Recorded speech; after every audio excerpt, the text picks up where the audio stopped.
বন্ধুরা দেখো আজকের বেগুন আর ডিমের ভুজিয়া বানাবো। তো এখানে 6টা ডিম নিয়ে নিয়েছি আর বেগুনগুলো আমি সব ছোট ছোট করে কেটে নিয়েছি।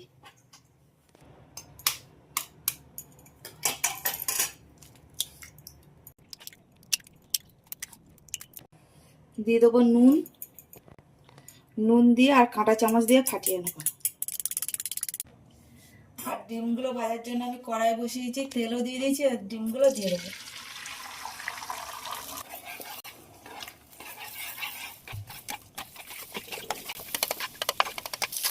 তারপর ডিম ভাজা হয়ে গেছে আর এবার নামিয়ে নেবো। আর ডিমগুলো কিন্তু আমি বেশি কুচি কুচি করিনি, একটু বড় সাইজের আছে। এই যে দেখো, এবার নামিয়ে নেবো। আবারও তেল দিয়ে দিয়েছি আর এবার বেগুনগুলো দিয়ে দেবো।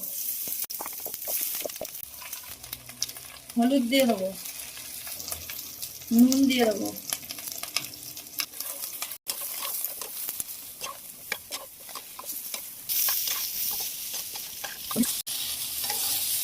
তো বেগুনগুলো ভাজা হয়ে গেছে আর এবার নামিয়ে নেব। পেঁয়াজ কুচি দিয়ে দেবো,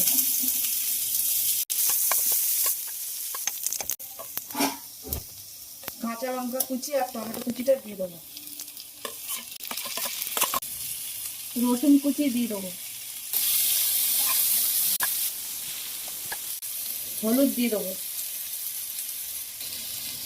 অল্প ধনে গুঁড়ো দিয়ে দেবো, জিরে গুঁড়ো দিয়ে দেবো, অল্প নুন দিয়ে দেবো। যেহেতু বেগুনে নুন আছে, ডিমে নুন আছে, সেই জন্য নুনটা বুঝে দিতে হবে।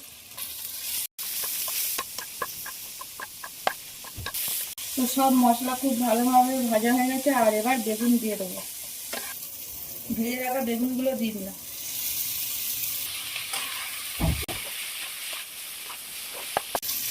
এবার ভেজে রাখা ডিমের ঝুড়িগুলো দিয়ে দেবো।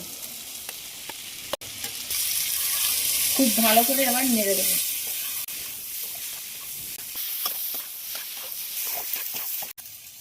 এবার উপর থেকে ধনেপাতা কুচি দিয়ে দেবো। ধনেপাতা কুচি দিয়ে খুব ভালো করে নেড়ে দেবো। তো বন্ধুরা দেখো, ডিম আর বেগুনের ভুজিয়া কিন্তু একদম হয়ে গেছে। তো দেখো কত সুন্দর হয়েছে, আর এটা রুটি দিয়ে খেতে খুব ভালো লাগে, সেই জন্য বানালাম। তো চলো, ভিডিওটা যদি ভালো লাগে তো একটা লাইক করে দিও। আবার অন্য কোনো ভিডিও তোমার সাথে দেখা হবে। আর তোমরা সবাই ভালো থাকবে, সুস্থ থাকবে, টাটা।